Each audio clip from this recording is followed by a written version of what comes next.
Could this be the day for Greg Moore and the players team from Canada? I don't think Michael has enough time. Moore thinks he has it won, and with his fist in the air, Moore draws to a couple of car lengths away, and he will win the US 500. He sees the flags and fist raised in the air. Greg Moore is the winner. To the checkered flag, Greg Moore is going to take his first win of the 1998 season. A brilliantly driven race. The gamble pays off. Greg Moore takes his 5th career win. His 4th on an oval. The loss of any driver, no matter how good or bad they were, is always an awful thing. You can love or hate a particular driver, but I think we're all in agreement that none of us want to see them pass away. In all honesty, the life and career of Greg Moore is one I can't seem to get over. It's weird. I never met him in person. I never saw him race ever when he passed away. I was only 2 at the time, but for some reason, I am always revisiting this man's career.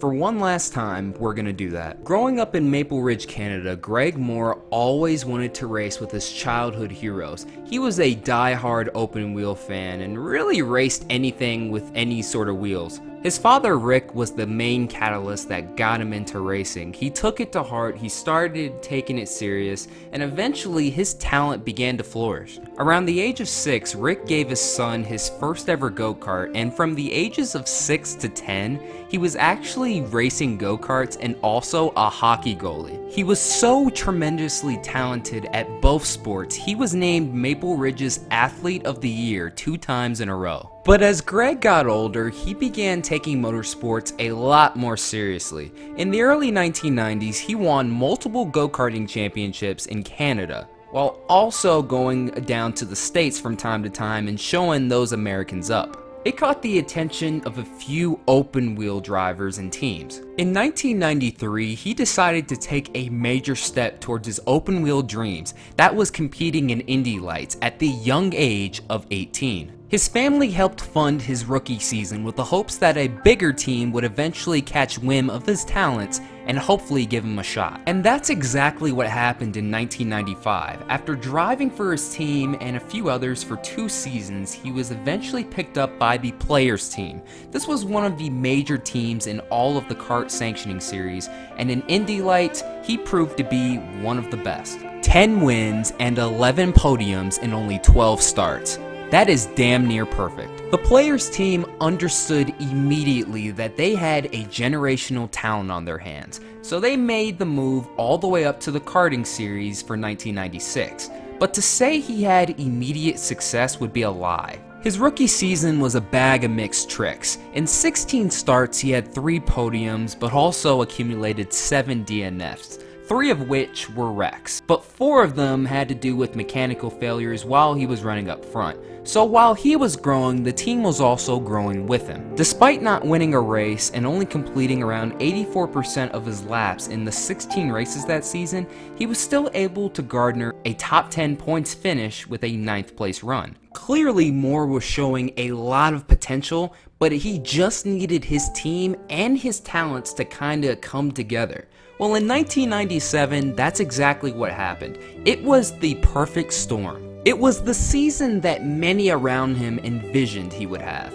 In 1997, he finally scored that first career win in just his 23rd career kart start at the young age of 22. That first career win was immediately followed up with a second in that season's Detroit Grand Prix. Greg Moore was finally on a roll. All of that potential that everyone knew he had was about to be realized. Even with those 2 wins and being as high as 2nd in the standings after Toronto, the 11th race of 1997, he followed the final few races up with multiple DNFs. Moore and the Players team ended 1997 with 2 wins, 5 podiums, an average finish of 12.6, and a 7th place points finish.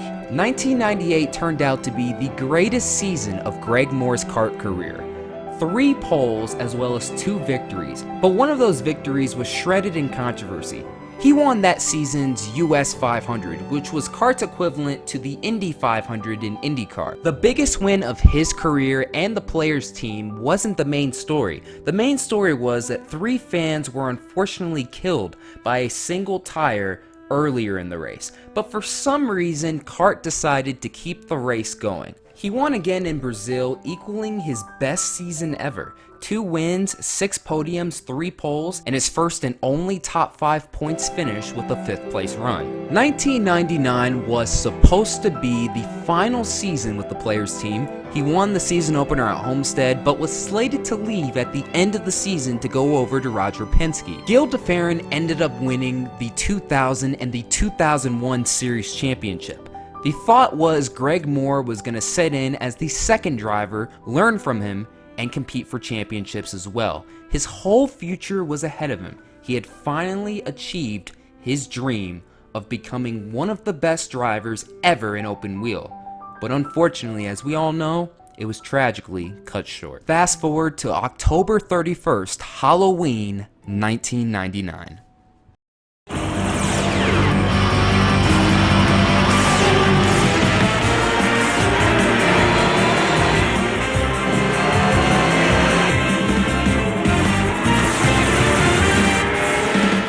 It's a beautiful, crystal clear day in Southern California. We're at California Speedway for the final race. The 1999 Marlboro 500 was slated to have one of his 2 best friends in Dario Franchitti or Juan Pablo Montoya as that season's champion. The day before, unfortunately, Greg Moore was hit by a car while on his motorcycle. He suffered a serious hand injury in the process, but didn't give it a second thought. He was going to race. Do you think that you'll get a good indication? I mean, a 500-mile race is brutal for a guy who's in good shape. And I can say from personal experience, I've broken that same bone.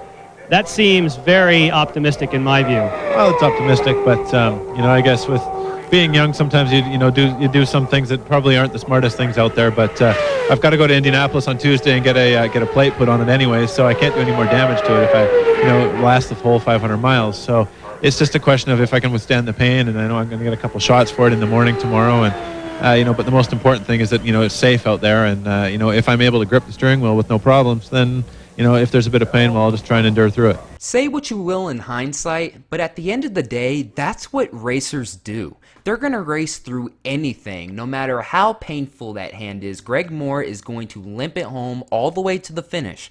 But unfortunately, as we all know, that would not happen. And on October 31st, 1999, tragedy would strike. Oh, an enormous crash.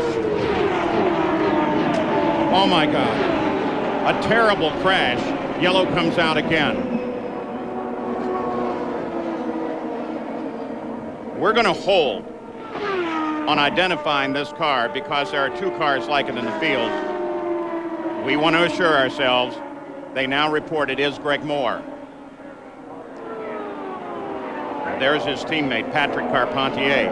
Greg Moore was hit on his motor scooter in the paddock yesterday morning by a car.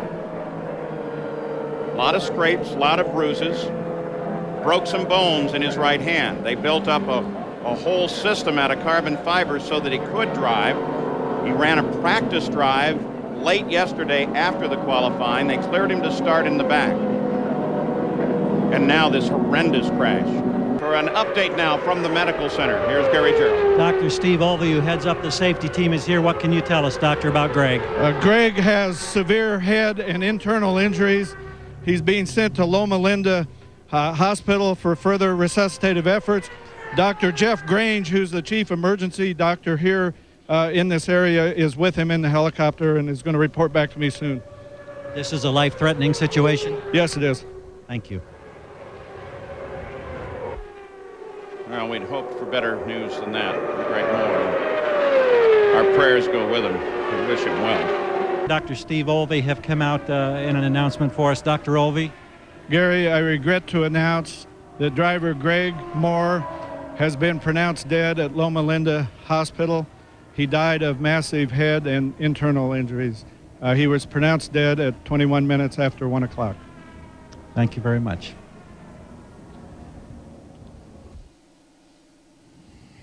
Well, that certainly was our concern. From Maple Ridge, Canada, Greg Moore, 24 years old, a promising young rookie when he came to the series, the 95 Lights champion. His whole future ahead of him. Won at Homestead this year, was going to move over to drive to Roger Penske's team next year. our condolences to his friends and family. After the news of his passing, all 3 track flags were put down the halfway while the race continued. Drivers were not aware of his passing until after the race. Adrian Fernandez would end up winning. Juan Pablo Montoya won the championship, but in the end, nobody won. The entire world of motorsports was deprived of a generational talent. They were deprived of perhaps a future champion, a for sure Indy 500 winner. Unfortunately, we'll never know for sure where his career would have gone. All I know is that even in death, he was still able to secure his final top 10 finish. Like I said in the beginning of this video, I never saw him race. I never knew who he was until after his death. But I do know that he was perhaps one of the greatest open-wheel drivers to have ever lived. Greg Moore was only 24. Thank you guys so much for watching. This is Black Flags Matter. Catch you next time. I guess I was a bit of a coach on the track, and I was probably his biggest fan. Since I was 10 years old, I'd watch Ayrton Senna, Rick Mears, Alan Jr., Michael, Mario, and you'd watch these guys, and that's what I wanted to do. I mean, I wanted to do that one day. Honestly, deep down inside, I wanted to, but I didn't think there was ever a chance I would. You know, a kid growing up in Coquitlam and Maple Ridge, there's no way that you can, you know, 99.999% of the people won't be able to do it. But with the faith that my dad had in me and other people along the way,